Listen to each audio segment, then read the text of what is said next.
What I wanted to talk about in today's video was the leadership secrets of Marcus Aurelius and Seneca and Epictetus, people who were philosophers, yes, but only insofar as it made them better at their job, at the role they played in the world. When I think about the Stoics, what strikes me is that none of it's theoretical, none of it's abstract. It's real and practical because the Stoics were real and practical people. Marcus Aurelius is the ruler of the largest empire in the world. Seneca serves as consul. Epictetus experiences slavery, but then becomes the leader of essentially the Stoic school, is responsible for teaching philosophy to a whole generation of Rome's leaders. Zeno isn't just talking about how to be a better person, he's talking about this from the perspective of a person who ran a shipping empire, who was a successful merchant. Cato is a philosopher not because of what he writes down, but what he does as senator, what he does as a leader of troops in battle, the positions that he fills in Rome's public life. What are some things that great leaders do? What are the best practices of a Stoic leader? A great leader focuses on what they control. What do we control in this moment? What can we do? What's up to us? This is the Stoic exercise of the dichotomy of control. There's this great statue of Nero and Seneca, and we see Seneca sort of trying to advise Nero, and Nero has this hood over, and he's sullen, and he's just sort of, Ugh. But Seneca, you can see in Seneca's face sort of the earnestness, the commitment. He's trying to do his job. It's probably not all that different than the people who are advising Trump or have advised, other sort of undisciplined leaders throughout history. There's this element of you can lead a horse to water, you can't make him drink.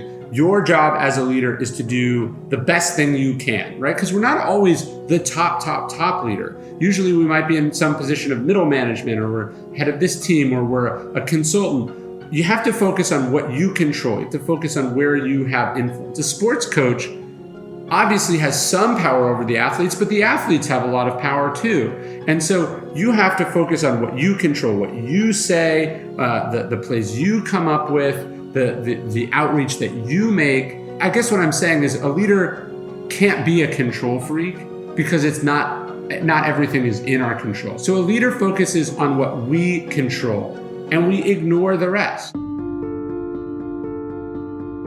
Great leaders don't act rashly. Great leaders have discipline. We talked about this before. There's this great expression, fortune favors the bold, but being reckless is not the same as being bold. So there is a boldness and an aggression and a seizing of the initiative in a Stoic leader, but we also don't act rashly. A Stoic leader doesn't do or say things out of anger. It doesn't make irrevocable decisions in the heat of the moment.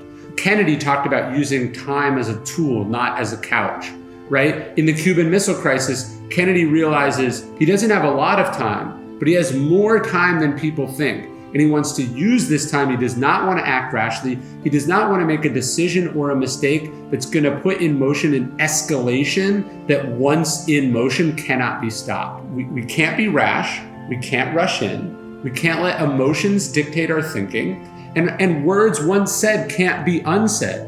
Zeno said better to trip with the feet than with the tongue. We don't want to do or say things that can't be undone. So this is where that discipline, that temperance comes in. It's so important. I would say great leaders look for what we call teachable moments. There's a story early on in Obama's campaign. This is when the Reverend Wright scandal pops up. I tell the story in The Obstacle is the Way. We don't have to get into the politics of it at all. But again, if you feel yourself getting a little, even that I mentioned Obama, then you need to work on your discipline and your self-control and your rashness. But the point is, in the 2008 election, Obama's in this big scandal, and he could have done what most politicians do. He could have hid, he could have got upset, he could have denied. Instead, he says, my gut was telling me this was a teachable moment. And so instead of doing the usual damage control, he wants to talk to the American people like adults. He puts together what we now refer to as a more perfect union speech. And this is a transformative moment in Obama's campaign, in his political life. It catapults him to the front of the race, but it's what happens when we think of things as teachable moments. There's a great story about the CEO of Intel. Some employee just made a mistake that had cost the company tens of millions of dollars. The employee walks into the CEO's office and says, well, I'm fired. And the CEO says, why? I just spent $10 million educating you.